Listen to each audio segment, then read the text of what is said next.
మరి ఆగస్ట్ 1 గౌరవ prime minister గారైనటువంటి Narendra Modi గారు చేతుల మీదుగా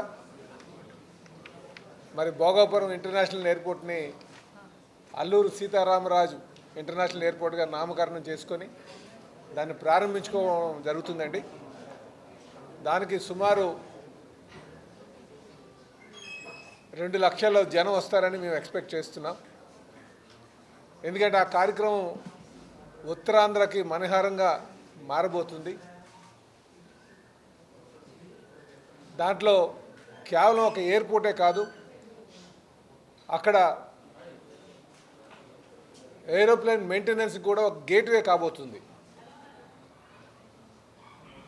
ఎయిర్పోర్ట్తో పాటు ఎంఆర్ఓ ఫెసిలిటీస్ అంటారు, మెయింటెనెన్స్, రిపేర్ అండ్ ఓవర్హాల్, ఆ ఫెసిలిటీస్ కూడా ఏర్పాటు చేస్తున్నారు. దాంతోపాటు ఏవియేషన్ యూనివర్సిటీ ట్రైనింగ్ సెంటర్ కూడా ఒక 135 ఎకరాల్లో ప్రారంభించుకోబోతున్నాం.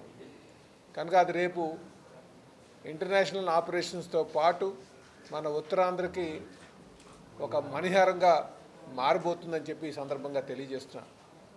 అయితే మనకి విశాఖపట్నంలో ఉన్నటువంటి కొంతమందికి అరే ఎయిర్పోర్ట్ మన ఇక్కడి నుంచి షిఫ్ట్ అవుతుందనే కొంత బాధ ఉన్నప్పటికీ కూడా మరి నేను నిన్నే విజిట్ చేశా. అక్కడికి వెళ్ళిన తర్వాత ఒక పాజిటివ్ వైబ్ చాలా బాగుంది.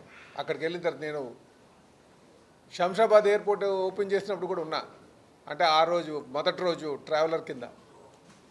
అదే ఫీల్ ఇక్కడ వచ్చింది నాకు. ఎందుకంటే అక్కడ ఉన్నటువంటి వాతావరణం కావచ్చు, లేకపోతే అక్కడ ఆ నిర్మాణం చేసినటువంటి ఆ బ్యూటీ కావచ్చు, ఎస్థెటిక్స్ కావచ్చు, చాలా బాగుంది.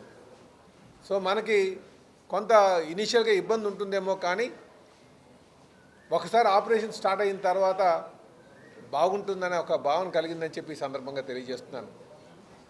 ఇది కేవలం ఒక్క విశాఖపట్నంకే కాదు, అటు శ్రీకాకుళం కావచ్చు, విజయనగరం కావచ్చు, అందరికీ అందుబాటు ఉండేటట్టుగా రేపు అది మారబోతుందని చెప్పి ఈ సందర్భంగా తెలియజేస్తున్నాను. అయితే మరి మీ ద్వారా విశాఖపట్నంలో ఉన్నటువంటి ప్రజానికానికి కూడా మరి 1వ తారీఖున నరేంద్ర మోడీ గారి చేతుల మీదుగా మనం, గౌరవ ప్రైమ్ మినిస్టర్ గారి చేతుల మీదుగా మనం ప్రారంభించుకుంటున్నాం. కనుక అది గౌరవ ముఖ్యమంత్రి గారైనటువంటి శ్రీ నారా చంద్రబాబు నాయుడు గారు, ఉప ముఖ్యమంత్రి గారైనటువంటి పవన్ కళ్యాణ్ గారు, అలాగే రాష్ట్ర బీజేపీ నాయకత్వం అందరూ కలిసికట్టుగా దాన్ని అంత ఘనంగా ప్రారంభించుకోబోతున్నాం. కనుక మీ ద్వారా ప్రజలను కూడా సహకారం అందించి అందులో పాల్గొనాలని చెప్పేసి కోరుతున్నామండి.